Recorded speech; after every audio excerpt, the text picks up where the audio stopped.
gribējās raudāt un nebija vispār spēka un negaršoja vispār putras. Šī mazā baltā galda tapa visa grāmata. Sveicināti otrajā Rapidcast sērijā, kur šodien atbrauks ciemos ir Klinta Golskova, Karalisko putru grāmatas autore. Nu ko, Klinta, kā tu jūties šodien? Labi, ir nogurums jūtams pēc vakardienas 25 km pārgājiena, bet ir forši. Putras no rīta palīdz ar šādām lietām. Jā, tikai šodien putru neēdu, diemžēl. Šodien putru nesanāca uztaisīt.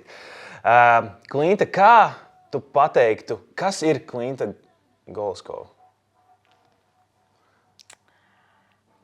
Putru meitene. Putru Es meitene. īsti negribētu, nepatīk definēt tādā veidā cilvēku. Tā kā, jā, kad pēc kaut kādas konkrētas profesijas vai pēc tā, ka es esmu tur izdevusi grāmatu. Tu esi izdevusi grāmatu. Kurā gadā tas bija? 2023. 2023. gadā. Vai tu atceries vēl tagad brīdi, kurš brīdis kļuva par to momentu, kad tu saprati, ok, man vajag uzrakstīt grāmatu? Jā, 2021. Man šķiet, ideja radās laika gaitā jau ātrāk, bet man šķiet, ka 21. gads bija tas, kad es sapratu, ka grāmatai jābūt. Ļoti labi. Īsumā pastāsti, kas ir ietverts iekšā grāmatā? Karaliskās putras izklausās karaliski, bet kas tad šeit ir tik karalisks? Tur ir 50 auzu pārslu receptes. Tās ir putras tikai šajā grāmatā. Un tur ir arī ieteikumi un dažāda noderīga informācija no uzturu speciālistes par to, kādi putru veidi ir. Jo, protams, tās receptes var izmantot arī citiem putru veidiem, ne tikai auzu pārslām. Un tāpat arī bērniem ieteikumi, kā piedabūt viņus ēst putras, informācija par augu pieniem, par sēklām, par proteīnu pulveriem un kaut kādi populārākie mīti tiek klausti. Un tāpat ir arī... Nosauc vienu mītu, kas ir lausts grāmatā. Tā, kad proteīna pulveris ir tikai sportistiem domāts, un tā nav īstenībā, var arī normāli cilvēki. Normāli cilvēki, jūs arī varat droši parastie ēst garšīgas putras. Kur nav, tur mega sportisti arī var lietot proteīna pulveri. Un ka proteīna pulveri sintētika, tas arī tiek lausts šajā grāmatā. Un tāpat ir arī mērces. Saldās un sāļās viegli pagatavojums, ko var gan putrām izmantot, gan arī citiem ēdieniem. Super. Klinta, pastāsti, kāda ir bērnības attiecība ar putrām? Ko tu atceries no bērnības par putrām? Īstenībā es ēdu putras bērnībā. Kaut kādu neilgu laika periodu es atceros, ka es ēdu tās, bet tad jau, kad es sāku pieaugt, man negaršoja vispār putras. Tieši auzu, jo man asociējās ar garlaicīgumu, ar tām lielajām pilngraudu auzu pārslām, kur tīri ūdenī ir Kuras ir negaršīgas, kuras ir visu laiku vienādas, kur ir tīri kuras ūdenī māma liek, tev jāēd savu putra. Jā, un sviesta pikutis pa vidu un labākajā gadījumā ievārījuma karota. Un tad tās man negaršoja. Tās asociējās tev tātad ar bērnības putrām. Jā. Un tad izrietot no tā veidojās šī grāmata? Īstenībā pagāja kaut kādi 10 gadi, 15 varbūt, līdz es atkal sāku domāt par putrām. Braucu ciemos pie draudzenes, un viņas mamma prasa, kāpēc es neēdu putras. Tad cita draudzene taisīja putras no rītiem, un es aizdomājos, kāpēc es neēdu putras. Un gribēju šo te mainīt un varbūt atrast veidu, kā iemīlēt putras atkal. Man izdevās. Un tev izdevās ar vairāk nekā 50 receptēm. Jā. Ļoti forši. Tagad parunāsim par to. Tu teici, 21. gadā šī grāmata tātad sāka tapt. Tas bija pēc bērnības pieredzēm. Parunāsim, cik sarežģīti vai varbūt vienkārši tapa šī grāmata. Tas prasīja kādus 2 gadus izdot grāmatu. Jā. 2 gadus tātad tu strādāji, tu cītīgi rakstīji grāmatu. Kas bija visgrūtākais grāmatas sarakstīšanā? Nu, katrai no tām lietām bija, man liekas, tas ir ļoti grūti, bet man liekas, visvairāk tas rakstīšanas process, tā kā sākums, kad tu nezini, kā vispār grāmatu salikt kopā par grāmatu. Es nezināju, ka to raksta vienkārši Wordā. Man liekas, ka man arī pašai ir viss gramatiski pareizi jāuzraksta. Es nezināju, ka ir kāds, kas to pēc tam pārbauda. Es vispār nezināju to dažādību, ka tu vari iet caur izdevniecību vai izdot pats. Jā, ļoti daudz nianses. Kā tā grāmata vispār top, tas bija pats grūtākais. Un pēc tam salikt to secīgi, lai cilvēkam ir saprotami. Un tad es rakstīju, sēdēju uz lapām, taisīju to grāmatas skeletu, teiksim tā, un pēc tam to visu, katru recepti izmēģināt, pārbaudīt un saprotamā veidā uzrakstīt. Tas bija grūti. Tas bija ļoti grūti. Par izdevniecību mēs vēl nedaudz atgriezīsimies vēlāk, bet tagad jautājums karaliskās putras. Kas šajā grāmatā ir tik karalisks, Klinta? Nu, tieši tās putras. Tās pašas putras ir tās karaliskās, ja? Un tas nosaukums radās arī, tu skaties uz tām putrām, tu domāji, wow, šīs karaliskas putras. Varbūt pastāsti, kāpēc tieši karaliskās putras? Jā, es ilgi domāju par nosaukumu, jo es zināju, ka tās nav vienkāršas putras, tās ir ļoti bagātīgas, un man arī patika veidot recepšu video, un es sapratu, ka tās putras, kā es tās veidoju, tur ir tāda tā kā eleganta savā veidā, varbūt, un visādas detaļas man patīk pielikt klāt, un dekorācijas, un jā, tad es domāju, kas varētu būt tāds interesants nosaukums. Bija doma kaut kā iesaistīt zeltu, tur zelta karotīti vai kaut kas tāds, bet ir jau līdzīgi nosaukumi, un es domāju, ka labi, nevajag špikot. Un tā arī vienā brīdī es pamodos un es sapratu, ka karaliskās putras. Tu atceries dienu un laiku? Nē. Žēl, vajadzēja pierakstīt. Bet jebkurā gadījumā, superīgs nosaukums, superīga bilde šeit ir redzama, kā tu gatavo šo te putriņu vai ne, tur visādas uzturu vielas svarīgas ir noteikti arī fonā redzams. Bija skaidrs jau sākumā, ka tā būs tā kā visai auditorijai grāmata, vai tu kaut kādu nišu konkrētu sākumā biji atlasījusi? Vairāk nišu es teiktu. Vispār sākumā bija doma, ka es gribētu konkrēti vairāk uz sportistiem un uz māmiņām un uz veģetāriešiem. Tā arī sanāca, bet, protams, tur vēl variēt tā auditorija diezgan plaša, es teiktu, jo ar putrām var ļoti eksperimentēt. Un sākumā man vispār bija ideja vēl pievienot QR kodu, kuru noskanējot, tu redzi, kā tā putra top un cik daudz tur ir kalorijas, jo es tajā brīdī ļoti iespringu uz kaloriju. Kāpēc neradās šāds QR kods? Jo es rakstīju šai te aplikācijai, tiem aplikācijas veidotājiem, kuriem caur šo aplikāciju ir iespējams skaitīt kalorijas.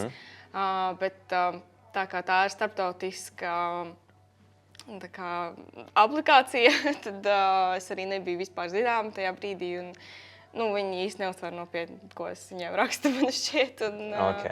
Un tā arī man tas nesanāca. Bet tas būtu vēl, man šķiet, pievienotā vērtība. Jā, bet vai tas būtu atmaksājies tādā ziņā, tas laiks ieguldītais, nezinu. Tāpēc varbūt arī labi, ka beigās nebija. Es tev gribētu uzdot tādu interesantāku jautājumu, tādu dziļāku. Vai tas atmaksājās kopējais šis te process? Varbūt nerunājam par naudas ziņu, bet vispār par to ieguldījumu, ko tu veici tajā grāmatā, un vai tu tagad jūti, ka tev ir tas atmaksājies, šis bija to vērts? Nē, protams. Pat arī naudas ziņā, tu rēķinies, ka Latvijas tirgu ar pirmo grāmatu un tik ļoti nišīgu grāmatu labākajā gadījumā tu vari atpelnīt to, ko tu ieguldīji, kas arī manā gadījumā tā sanāca. Un tas jau ir ļoti daudz.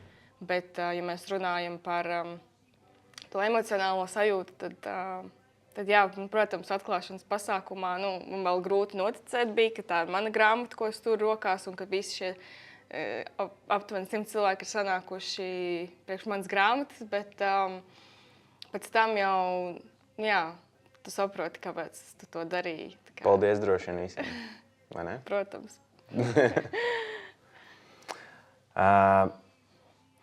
Es noteikti ticu, ka bija vairākas receptes, vai ne? Nebija tikai tās, kas ir ierakstītas grāmatā. Jā. Kā tu izlēmi, kuras receptes ielikt grāmatā un kuras nelikt grāmatā? Atstātais kadri Bija tādas, kuras tās garšas īsti negāja kopā. Man likās, ka būtu pārāk ekstrēmi cilvēkiem, un ka diez vai šī recepte varētu derēt lielākajai daļai auditorijas. Un tad es arī sapratu, ka šī nebūs. Es vairāk skatījos, kas ir tās manas favorīta receptes. Un arī izmēģinot ar draugiem vai meistarklasēs, tad jau es aptuveni sapratu, kādas receptes varētu labi derēt. Super. Bet pēdējais jautājums no ievada jautājumiem, un tad ķersimies klāt filozofijai nedaudz. Nākamais jautājums ir, cik lielu lomu tavuprāt nospēlē tie eksperimenti, un kāpēc tu neizvēlējies kaut kādas pašsaprotamas vērtības? Bez eksperimentiem man liekas, vispār nebūtu tapusi grāmata. Tieši tā. Kara, ja bez eksperimentiem nebūtu tapušas nemaz karaliskās putras. Tas viss ir eksperimenti un dzīvē, lai taptu kaut kas jauns. Protams, vai ne, ir jāeksperimentē pēc iespējas vairāk. Tieši tad, kad es sāku veidot tās netradicionālās putras, kuras, piemēram, cep krāsnī, tad es sapratu, ka šis ir kaut kas interesants. Un te var kaut kas vairāk sanākt, ko arī iedot citiem cilvēkiem, jo man šķiet, ja es nebūtu nonākusi līdz tam, tad es tādas parastas, ka vienkārši aplēju ar ūdeni, es nebūtu rakstījusi grāmatu par to. Mums pēc tam būs ātrie jautājumi, bet es gribēju uzdot vienu šo jautājumu, kas, es domāju, daudziem interesē. Kas ir tava personīgi mīļākā putra no šīm visām? Ja tev būtu jāizceļ viena, vai tu nevari izcelt? Es parasti, man ir divas, gan sāļā, gan saldā putra, jo grāmatā ir arī sāļās putras. Sāļā ir, man liekas, arī pirmā sāļā, ko es pagatavoju, kas ir tāda interesanta kombinācija. Tā joprojām ir man mīļākā. Tur ir zemestrieku sviests, sojas mētas, sēnes, gurķis, tomāts un humus vai krēmsiers. Un vēl siers pa virsmu uzbērts, un tad tas viss tas zemestrieku sviests liekas, ka varbūt neiederās, bet beigās tā kombinācija ļoti labi sadara kopā un tādu interesantu garšu rada. Un no saldajām ir aveņu siera kūkas putra. Super.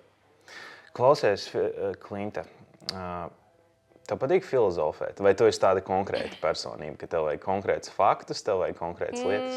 Nē, patīk filozofēt. Patīk filozofēt. Pafilozofēsim varbūt. Kāpēc tavuprāt, putra bieži tiek nenovērtēta mūsdienu uzturā? Tieši tāpēc, ka tas asociējās ar varbūt tādu bērnības, to tradicionālo veidu. Un daudz cilvēku nav atraduši. Jo no putras, ja tu ēd tīri auzu pārslas, tev ātri gribās ēst. Un, tas varbūt arī ir tas iemesls, kāpēc daudz cilvēki nezina, kā labāk pagatavot, un tad arī neizvēlās putru ēst. Tu principā jau atbildēji uz manu nākamo jautājumu, vai putra var būt gan komforta ēdiens, gan arī gudra izvēle. Tā kā nevis tikai sportistiem, bet arī komforta ēdiens.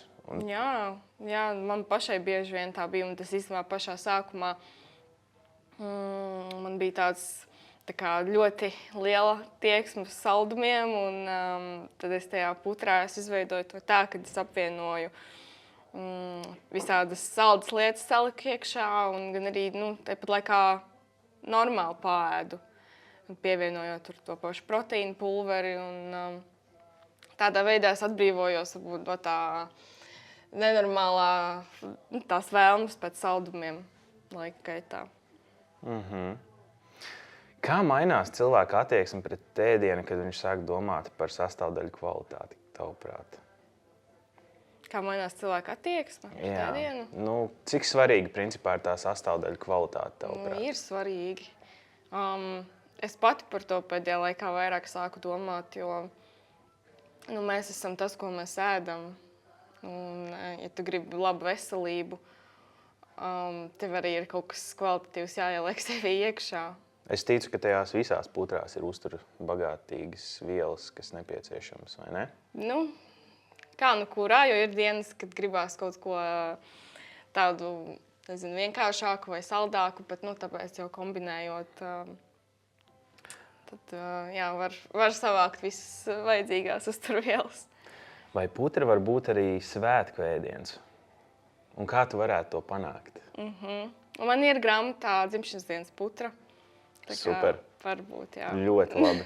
Perfekti atbildes jautājumu. Tajā grāmatā ir atbildes uz visiem jūsu jautājumiem par putrām, principā. Ok, un bija viens jautājums, kas tikko man radās, bet tad es nedaudz viņu piemirsu. Labi, varbūt atgriezīsimies pēc tam. Tagad aiziesim pie ikdienas ģimenes un realitātes virtuvē. Kā grāmatas tā ideja vispār kā tāda iederās tajā ikdienas aizkadrā, teiksim, kas notiekās, kā notiekās putru gatavošana, tā solidaritāte ģimenē un vispārējais? Noteikti ģimenē ļoti labi iederās, jo zinu, ka mammas ļoti bieži grib tieši bērniem gatavot putras, un varbūt nevienmēr tas izdodas, un tad ir iespēja eksperimentēt tādā veidā, kad varbūt ļaut bērnam pašam izvēlēties kaut kādas sastāvdaļas, ko viņš vēlās uz putras, vai gatavot kopā, vai ļaut pašam gatavot. Tā kā tur ir tā dažādība, tad tās putras arī ir iespējams interesantā veidā pagatavot. Vai tu pieņem piedāvājumus no citiem eksperimentam, teiksim, kāds ir varbūt izeksperimentējis kādu putras sastāvdaļu salikumu, kas nav tavā grāmatā, un cilvēks var tev tā kā, hei, man sanāca šāda putra? Protams, jā, es vienmēr labprāt saņemu bildes vai kaut kādus stāstus, kā ir sanācis pagatavot. Super. Jā. Tas tiešām man pašai, kad es vairāk ar sportu nodarbojos, tad arī regulāri pat sanāca savas receptes izmantot un tāda ikdienas lietošanai grāmata ir, es teiktu. Un varbūt tev ir kāds no klientiem, kas iegādājies tavu grāmatu un iedevis saviem bērniem nogaršot kādu no tavām putrām, varbūt atsūtījis kādu atsauksmi par to, kā... Ir bijis. Un varbūt kaut kāds specifiskāks gadījums var pastāstīt. Nav īsti vairāk ir video vai bildi, kā bērni ēd putru. Bet, teiksim, tas paradums bērniem ir mainījies, teiksim, varbūt uz putrām, kā viņi skatās, jo tagad jau arī daudziem bērniem, man tajā skaitā bērnībā bija tāds, tā putra, lai es būtu stiprs. Bet tagad varbūt ir kaut kādas... Grūti teikt, man būtu jātaisa kaut kāda aptauja. Vairāk, jo es tik daudz nezinu, cik pāris cilvēki ir atsūtījuši, atcerējušies, bildes kādas. Vai tev ir kāda ātrā glābēja putra? Tādiem brīžiem, ka tev nav daudz laika un tev vienkārši ir jāuztaisa garšīga putra, garšīgas brokastis. Jā, bet tas ir atkarīgs no tā, kas ir leduskapī. Tad es vienkārši uzreiz eksperimentēju, kas galvā, ko es varu salikt kopā. Bet paņemsim vienu no putrām, kuru ir visvienkāršāk un vislabāk pagatavot, ja tiešām ir kaut kur jāskrien, jādodās?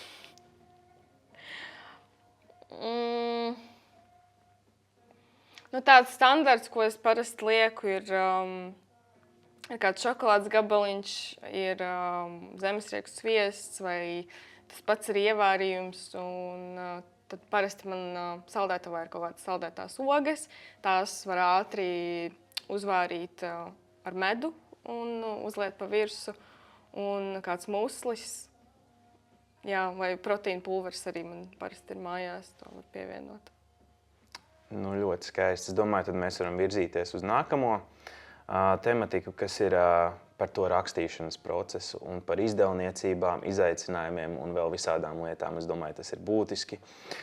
Pirms mēs sākam vispār par to runāt, tagad iedomājies, atnāk pie tevis kāds cilvēks un prasa, Klinta, es arī gribu uzrakstīt grāmatu. Ko tu viņam ieteiktu? Es pie tevis nāku, Klinta, es gribu uzrakstīt grāmatu. Nu, ir jāsaprot sākumā grāmatas tā ideja, cik tā būs dzīvotspējīga. Bet ja tas viss ir izanalizēts un vienkārši ir tas, kā tieši pašu grāmatu izveidot, es teiktu, ir jāsaprot, vai tu gribi izdot savu izdevniecību vai izdot pats. Jo, ja pats, tad tur būs daudz vairāk lietas, kuras ir jāņem vērā, kā, piemēram, meklēt tur redaktoru un maketētāju un visādas tādas lietas, bet es teiktu, vienkārši ir jāsēžās Wordā un jāraksta. Un tad jau, kad ir kaut kāds manuskripts gatavs, tad arī jāmeklē izdevniecība, kad tu jūties pārliecināts jau kaut nedaudz par to ideju, ka tev ir ko parādīt. Tā tad vienkārši jāsāk un jāsāk darīt. Jā. Bet tagad, ja tev pienāktu un pajautātu, bet kas ir tas grūtākais, kas bija tajā procesā un ko varbūt ieteikt nedarīt vai darīt labāk? Sāksim ar nedarīt. Ko tu vispār ieteiktu nedarīt, kad tu sāc? Vai nav grūti ir tā pateikt, jo tas ir ļoti individuāli. Tu nevari pēc viena scenārija nekad uzrakstīt grāmatu. Tad katru reizi tas būs citādāk. Un man tīpaši tā recepšu grāmata, man bija papildus jādomā tieši par to vizuālo. Un citam, kurš raksta vienkārši, kuram ir teksts grāmatā, tur ir ļoti daudz lietas, kas atkrīt, par kurām nav jādomā. Tāpēc nav tāda lieta, ko nedarīt, jo katra no tām lietām, kura man likās, ka tā ir kļūda, beigās sapratu, kāpēc tas bija vajadzīgs un lai es kā iemācītos. Tā tad vajag darīt un vajag arī kļūdīties. Tieši tā. Un tad arī taps tā karaliskā grāmata. Jā. Labi, bet tagad ko darīt? Varbūt ko darīt labāk? Teiksim, ko darīt no savas pieredzes, tu pateikt, ok, šādi es būtu zinājis, es būtu vēl šādi izdarījusi.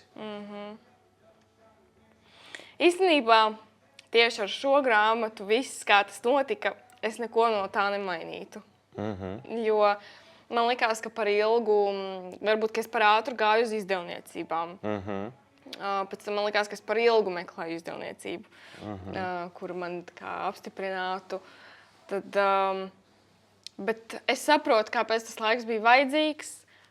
Un līdz es nonācu tā kā pie nākamā soļa, tad viss palika skaidrs un es nemainītu konkrēti. Tā kā, ja es būtu uzrakstījis vairākas grāmatas, es varētu noteikti kaut ko vairāk pateikt, bet man ir viena grāmata un tā ir ļoti specifiska, tāpēc tiešām tas ir tik ļoti individuāli, ka katram ir jāiet cauri tam procesam. Es zinu cilvēkus, kuri ir uzrakstījuši grāmatas, un viņiem tas ir viss viegli sanācis, un ar pirmo izdevies atrast izdevniecību, un tāpat ir citi, kuriem nav sanācis atrast, un tās grāmatas stāv joprojām mājās un netiek pārdotas, tā kā tas stāsts ir tiešām ļoti dažāds. Klinta, tavā grāmatā ir ļoti skaists, estētisks un arī garšīgs bildītes. Vai tu vari pastāstīt, kā tapa šīs bildes? Sāksim ar to, ka mums vispār nebija naudas. Un, sākumā es biju viena pati. Pēc tam es pieaicināju fotogrāfu, ar kuru mēs kopā visas bildes uzņēmām. Bet man likās arī sākumā, ka es varēšu viena pati visu paveikt. Līdz sapratu, ka tomēr nē. Bet nebija ne finanses, ne studijas. Un bija jāizmanto tas, kas ir. Un tā kā es tās bildes gribēju tādas elegantas un skaistas, tad radās doma, ka varētu izmantot audumus kā fonā. Un tam it kā lielu vietu nevajag. Un man ļoti maz istaba. Un tur vienkārši gultas kapis un parasts balts galds. Un tad pie šī te galda arī visu noklājām ar tiem audumiem un nopirkām gaismas. Man bija tā kā iekrājumi kaut kādi palikuši, jo man tā ideja radās, kad es vēl biju Itālijā un strādāju tur viesnīcā un dzīvoju kā tādā vispār pazemes istabā, kur nebija ne logi, nekā, un rakstīju izdevniecībām. Un tad es arī domāju, ka es gribētu šo te grāmatu izdot un atbraucu atpakaļ uz Latviju. Pa šiem te iekrājumiem nopirkām gaismas. kamera jau bija. Un, jā, tad arī uz šī mazā baltā galda tapa visa grāmata. Un virtuvē arī mums bija ļoti maza mamma mājās, un pilnīgs hauss bija tās putras gatavot.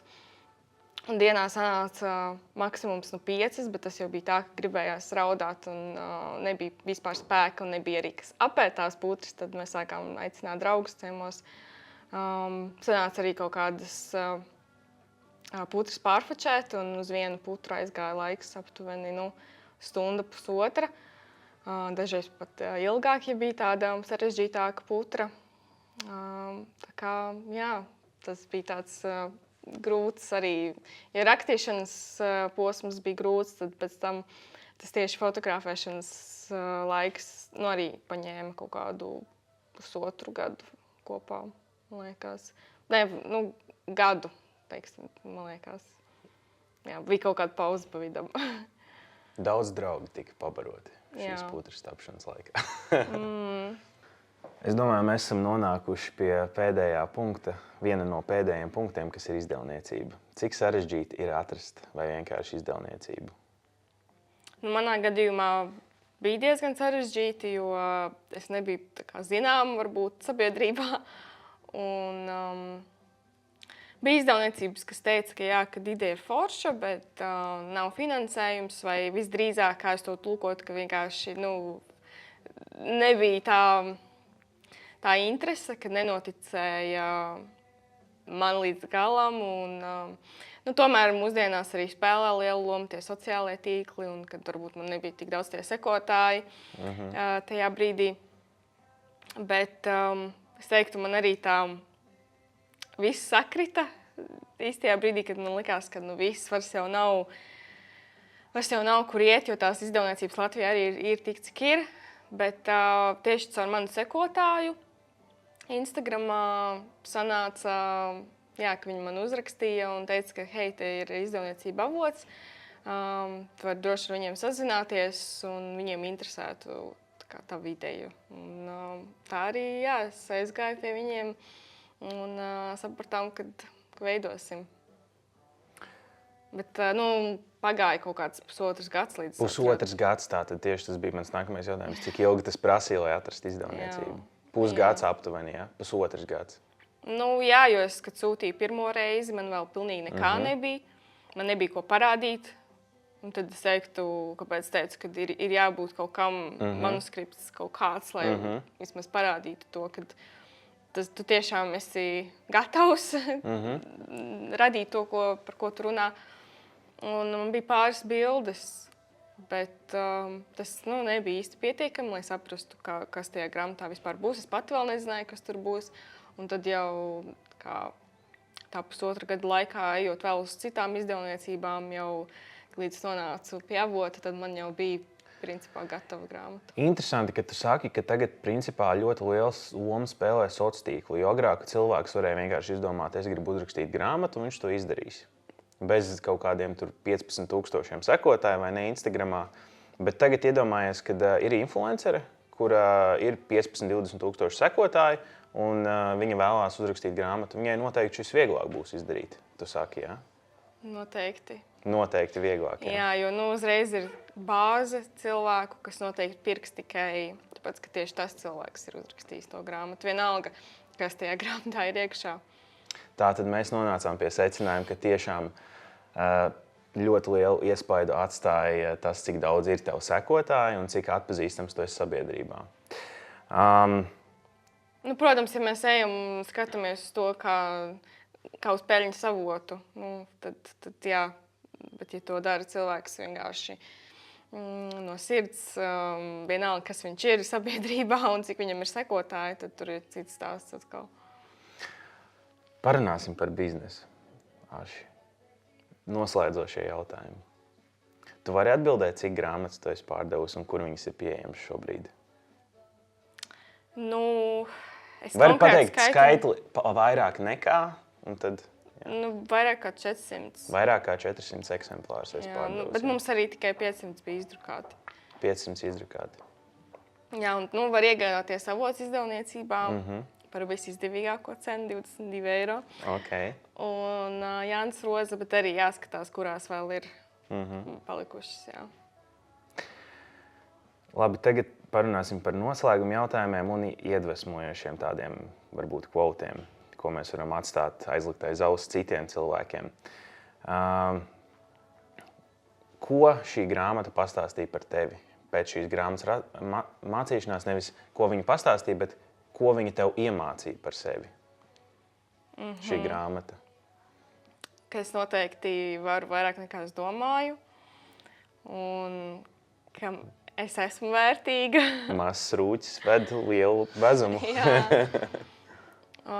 Jā, nu to ticību sev noteikti stiprināja, un kad patiesībā es varu gan meistarklases novadīt 30 cilvēkiem, gan runāt publikas priekšā, gan arī to atklāšanas pasākumu no nekā uztaisīt kaut ko, jo finansējumu tur vispār nebija, un man bija jāuztais pasākums. Runājot par meistarklasēm, vai tev ir paredzēta kāda meistarklase varbūt? Jā, tieši tagad 18. janvārī ir paredzēta meistarklase. Arī gatavosim gan saldo, gan sāļo putru, un sadarbībā ar Herkulesu mums būs pārsteiguma balviņas. Es saprotu, ka Herkules tev vispār daudz palīdzēs. Jā, Herkules. Šajā sevis atrašanas posmā un arī karaliskās putras rašanās posmā, principā. Jā, nu mums ir tāda jau, teiktu, gadiem izveidojusies sadarbība, un tiešām prieks, ka viņi man noticēja un vēlējās atbalstīt. Un tā arī mēs turpinam ik pa laikam kādā putru projektā sadarboties. Nu, super. Vai putra vispār var mainīt cilvēku kā tādu, kā identitāti? Nu, kā to ņem, kāds ir... Nu, es teiktu, ka mani tas mainīja, bet man tas bija arī cits stāsts caur to, ka man bija pārēšanās, emocionālā ēšana, un caur putru es teiktu nostabilizēju to visu savu mentālo un emocionālo stāvokli un ēšanas paradumus, bet kāds, kuram mērķis ir? Būs vēl grāmatas? Nedomāju. Nedomā? Nē? Arī nākotnē, arī uz vecumdienām? Nē, nekad nesik nekad. Nekad nesik nekad. Tad jau redzēsim, bet šobrīd man tas tik daudz no manis paņēma, kad man šobrīd nav to resursu, lai es negribu ražot ražošanas pēc. Ir jāraksta, tad, un jādara, tad, kad tev ir tā vēlme un tiešām iedvesma. Tātad šobrīd nav plānā, bet iespējams, ja nākotnē uzradīsies kāds radošais pavērsiens, tad iespējams. Jā. Ļoti forši. Nu, paldies, Klinta. Un tagad ir laiks uzdot tev tādus rapidi jautājumus, ātros 30 sekundžu jautājumus. Vai tu esi gatava? Jā. Ok, uzliksim laiku, uzliksim timerīti. Tā, 10 sekundītes. Tev jāatbild tikai vienā vārdā. Kādai slavenībai jūs ieteikt izlasīt savu grāmatu? Laurim Reinikam. Saldā vai sāļā putra? Sāļā. Putra brokastīs vai vakariņās? Brokastīs. Viena sastāvdaļa, bez kuras putra nav iedomājama? Alus pārslas. Visneparastākā putra no tavas grāmatas? Ātri. Atbildi. Nenāk nekas galvā. Ar tofu. Ok, viss, paldies. Tas arī bija laiks. Sanāca atbildēt uz 6 jautājumiem. Paldies tev. Lai karaliskās putras arī citiem izdotos nogaršot, jums jādodās uz Jānis Rozi un jāiegādājas šī te Vai avots izdevniecību. Vai arī avots izdevniecību. Paldies. Paldies.